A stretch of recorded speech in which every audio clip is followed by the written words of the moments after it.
21শে ফেব্রুয়ারির পরিবর্তে আমরা যাতে 8ই ফাল্গুন পালন করতে পারি সে বিষয়টি সরকার দেখবেন বলে আশা করি। 21-এর এই চেতনা আমরা সর্বস্তরে ধারণ করতে পারছি না।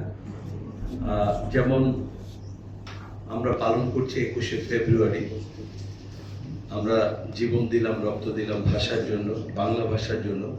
হওয়ার কথা ছিল 8ই ফাল্গুন, কিন্তু এখনো পালন হচ্ছে 21শে ফেব্রুয়ারি। বিষয়টি বর্তমান সরকার যেহেতু জনগণের ম্যান্ডেটের এবং কাঙ্ক্ষিত একটি সরকার, আমি আশা করি সরকার এই বিষয়টি ভেবে দেখবেন।